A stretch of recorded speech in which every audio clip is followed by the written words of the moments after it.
True crime content is everywhere, from books to news articles to podcasts to documentaries on cable and the various streaming services. But when you're creating in the genre, there's a lot to consider. What types of cases will you cover? Have they been solved or are they still cold cases? Are there surviving family members? What primary sources will you use in your research? Are you doing your best to write about a crime case in an ethical manner? Today, I'll discuss the inspiration behind this podcast, some of the true crime books that have helped me in my research, ethics in true crime, and fiction inspired by real life cases. There's much to love about North and South Carolina, but the two states have also had their fair share of violent and senseless crimes over the years.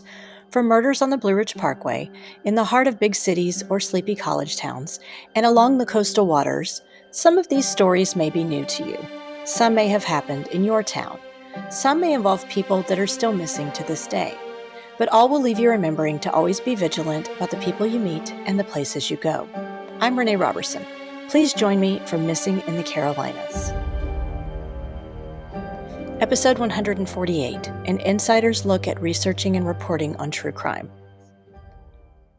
For any listeners that are new here, allow me to reintroduce myself. My name is Renee Robertson, and I've always been drawn to mysteries. In high school, true crime was one of my favorite genres to read. Having worked as a journalist for more than 20 years, I became addicted to podcasts in 2018 and now listen to them daily. I started out writing and researching true crime for my blog, rotating in the occasional article among my posts about creative writing and book reviews. When I attended MurderCon, a conference designed for writers interested in crime, I began developing the concept for this podcast. I'm passionate about covering stories that are often left out of the media, cold cases, and teaching people the importance of situational self-awareness.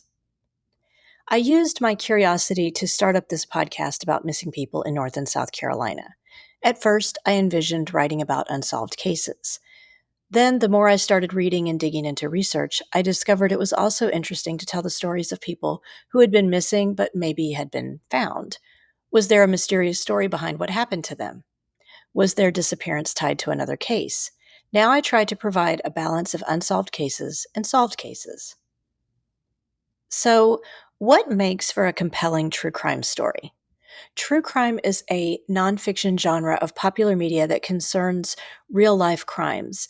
A work can focus on either a single case, such as a disappearance, murder, or sexual assault, or the collective acts of a single criminal, such as a serial killer. This genre places emphasis on a timeline of events and presentation of facts.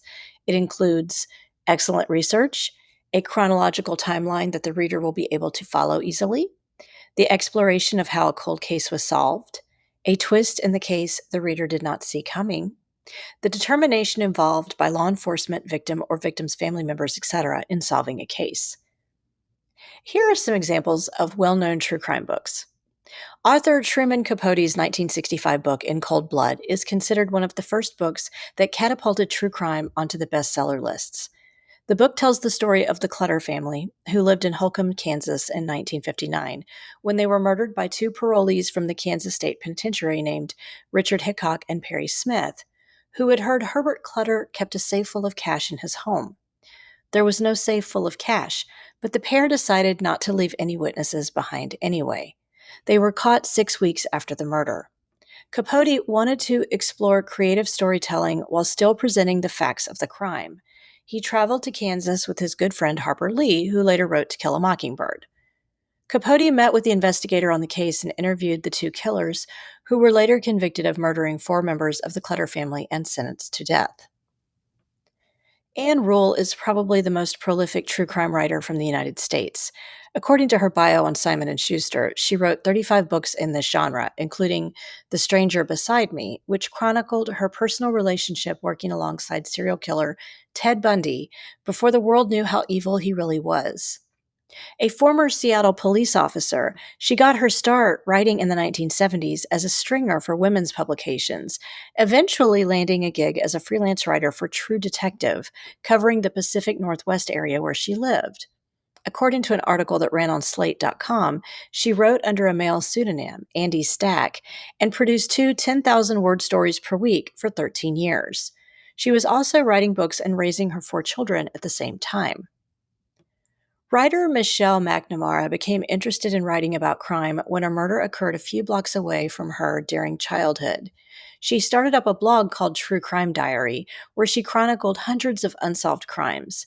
McNamara admitted there was one unknown killer in the 1970s and 80s from California she became obsessed with, the East Area Rapist, the original Night Stalker, and finally, he became most well known as the Golden State Killer. She studied his crimes, which included home invasions, sexual assaults, stalking, and murders. McNamara helped link crimes in different geographical areas to the same person. She pitched the idea to LA Magazine, and her reporting eventually turned into a book deal for I'll Be Gone in the Dark. HBO produced a documentary series based on her work.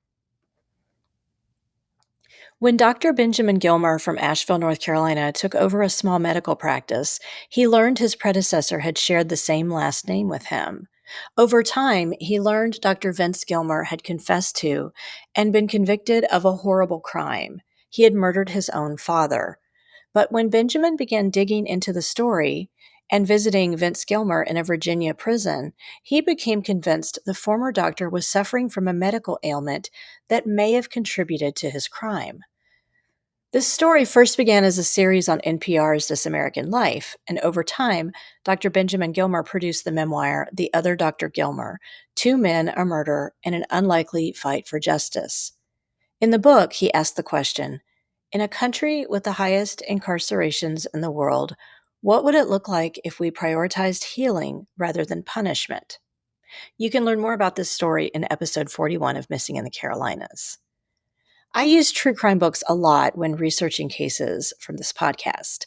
Some of the books I've read and reported on throughout the course of the show include Deceit, Disappearance, and Death on Hilton Head Island by Charlie Ryan and Pamela Martin Evans, True Crime Stories of Eastern North Carolina and Charlotte True Crime Stories by Kathy Pickens, Murder in the Midlands, Larry Jean Bell, and the 28 Days of Terror That Shook South Carolina by Rita Schuller, Met Her on the Mountain, a 40-year quest to solve the Appalachian cold case murder of Nancy Morgan by Mark I. Pinsky, The Ghosts of Charleston by Julian T. Buxton III, Cursed in the Carolinas, Stories of the Damned by Patty A. Wilson, Before He Wakes, a true story of money, marriage, sex, and murder by Jerry Bledsoe, Among the Bros, a fraternity crime story by Max Marshall, Hunting Eric Rudolph, an insider's account of the 5-year search for the Olympic bomber by Henry Schuster and Charles Stone, The Devil at His Elbow, Alex Murdaugh,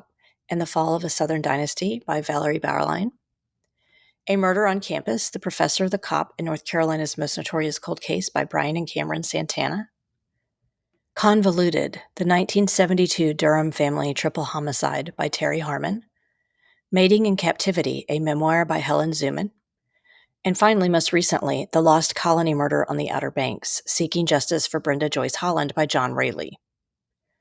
I'll put together a blog post with these books I've mentioned in case you're interested in doing some reading on your own from this list.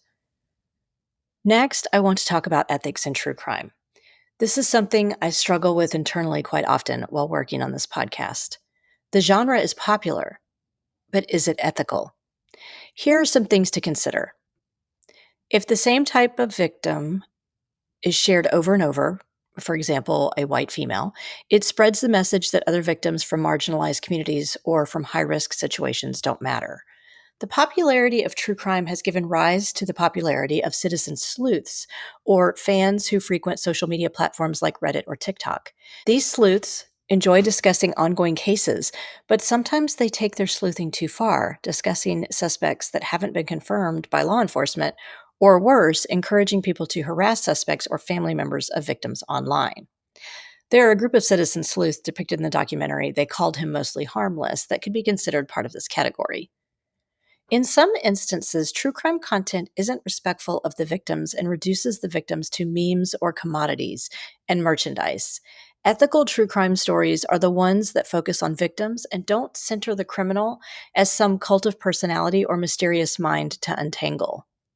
It's important to have reverence for the victim or victims when writing true crime.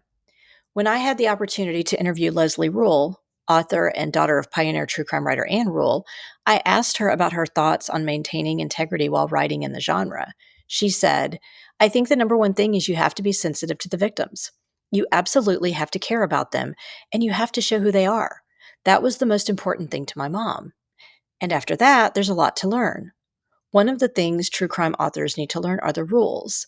They can't write a book about a killer who has not been convicted. They could get sued. They should immerse themselves in information. If they can, they should go to the trial. But then they also need to understand the rules there because they can vary from trial to trial."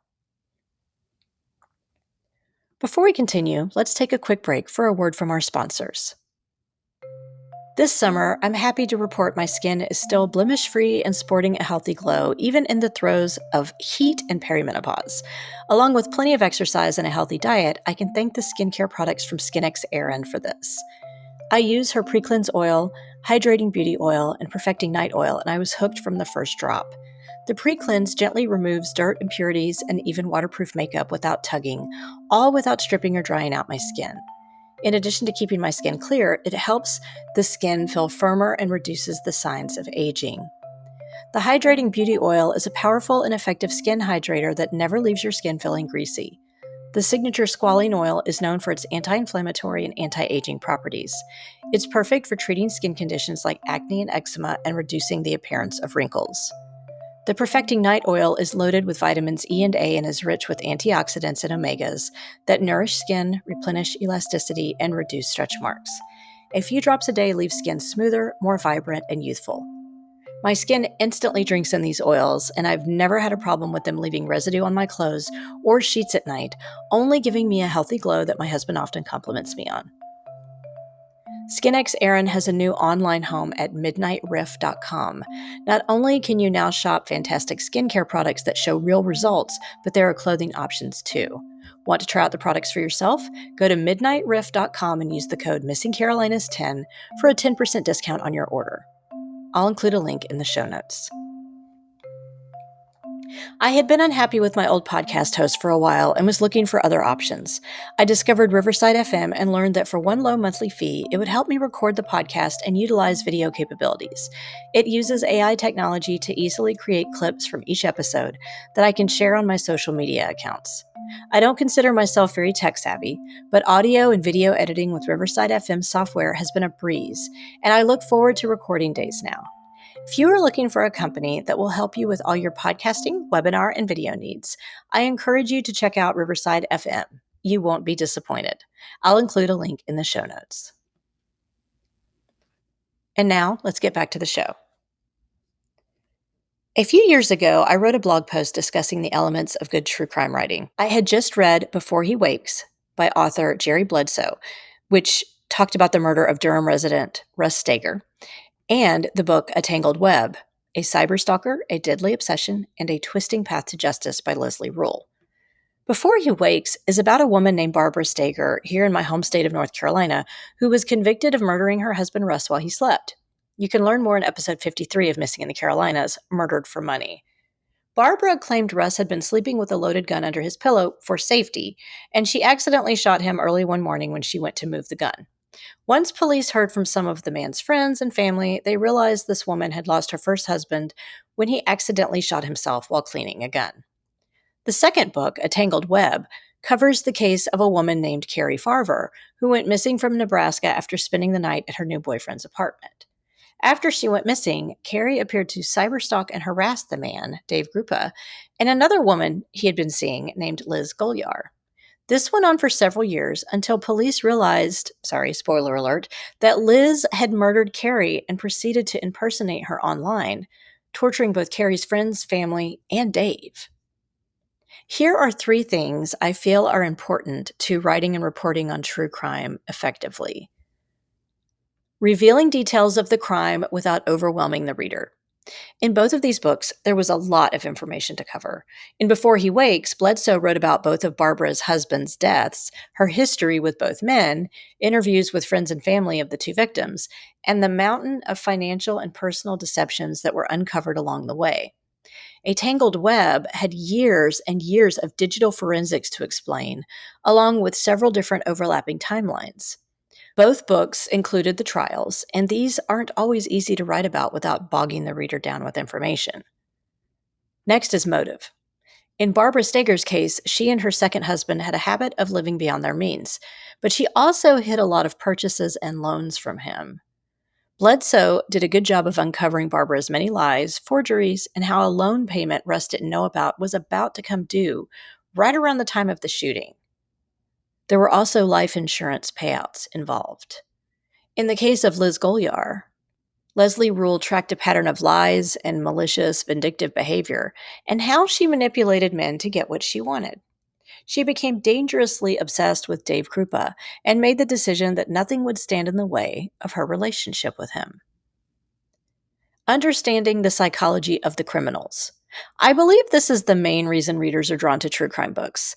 In Before He Wakes, there was one observation Bledsoe made about Barbara Steger that really stood out to me. Barbara had always been active in her church as a child and in her marriage to Russ Steger. There were people who didn't believe she could have been a murderer because of her faith.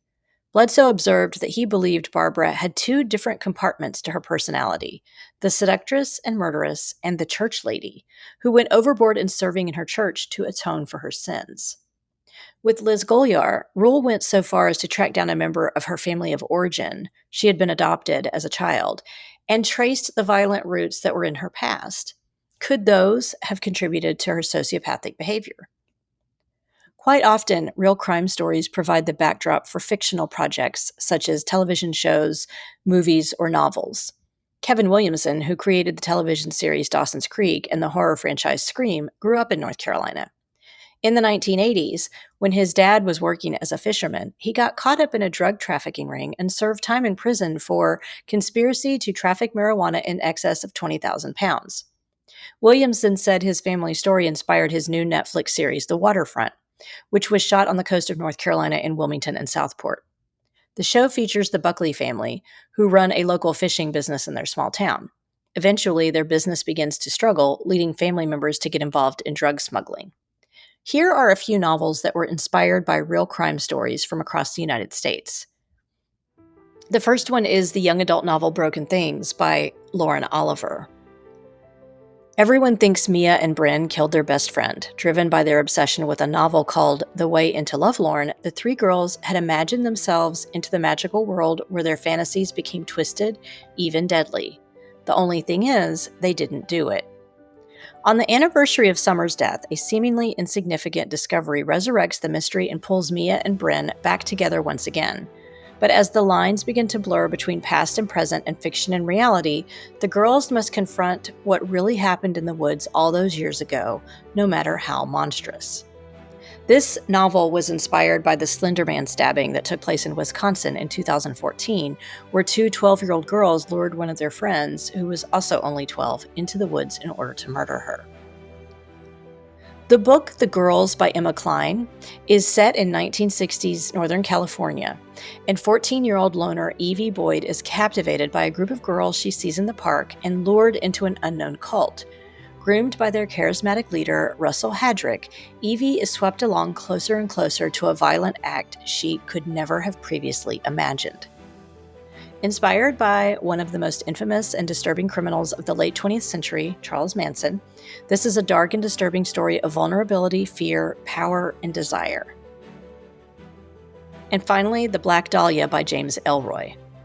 It's Los Angeles in 1947, and the body of a young woman is found brutally murdered, drained of blood, and cut in half.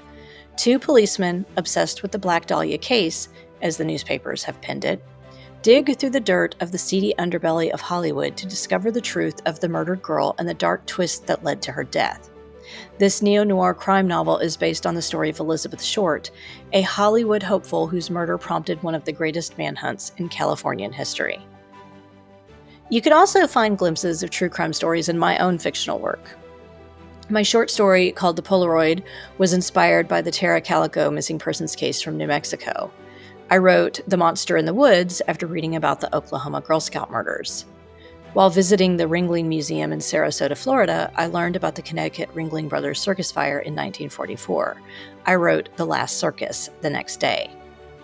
And many years ago, after seeing a news report on Kyle Fleischman, who went missing from Charlotte in 2007 after a night out with friends, I wrote a piece of flash fiction called In the Depths that garnered me my first fiction writing award. In my suspense novel I'm currently shopping to agents, there's a storyline featuring the fictional depiction of a religious organization many call a cult here in North Carolina. Next, I want to talk about how I find my ideas for episodes and other true crime articles. This happens in a variety of ways, and I'm always on the lookout for an intriguing story that I think others will be interested in learning about.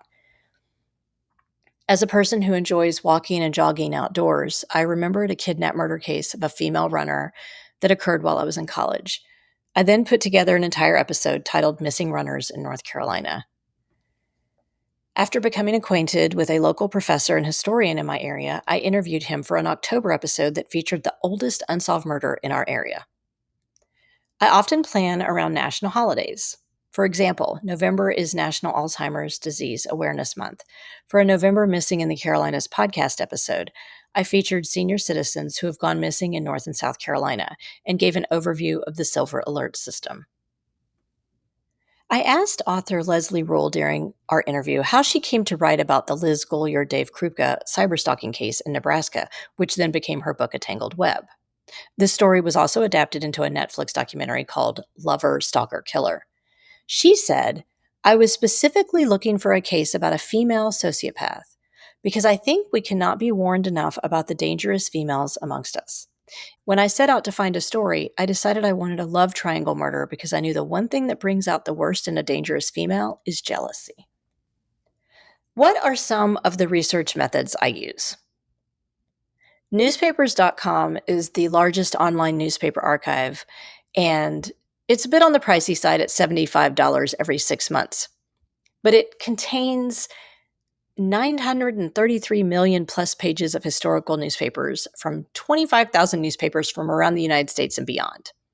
It has been absolutely instrumental in digging up cases and finding stories that have long ago lost their digital footprint. Legal.com is a resource for publicly available court documents.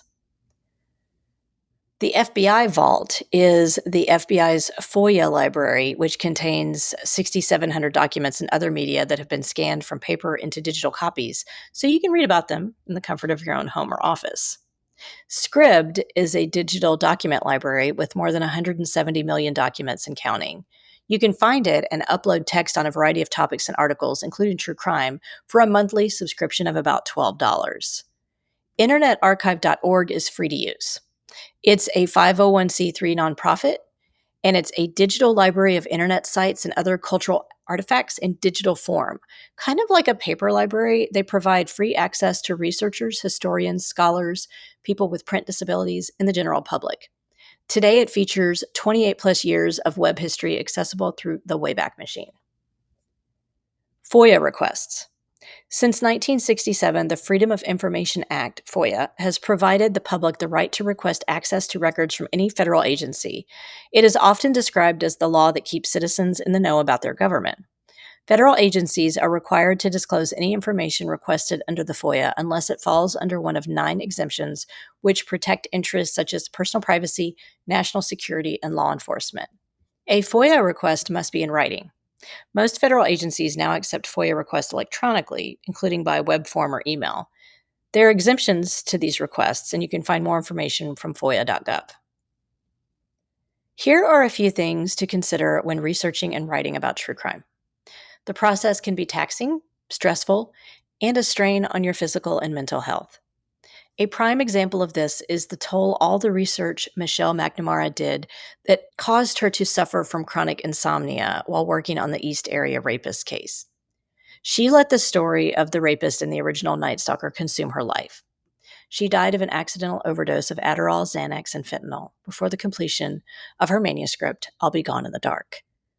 Not long after, 72-year-old Joseph D'Angelo was arrested and pled guilty to 13 counts of first-degree murder and special circumstances, as well as 13 counts of kidnapping. But don't be intimidated when writing true crime.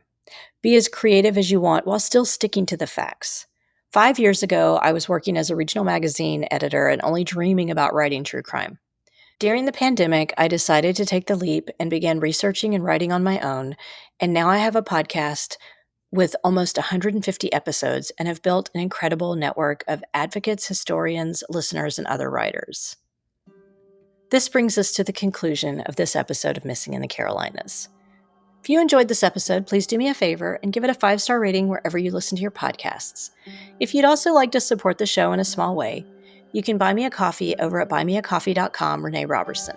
Thank you so much for those who have already supported me through this platform.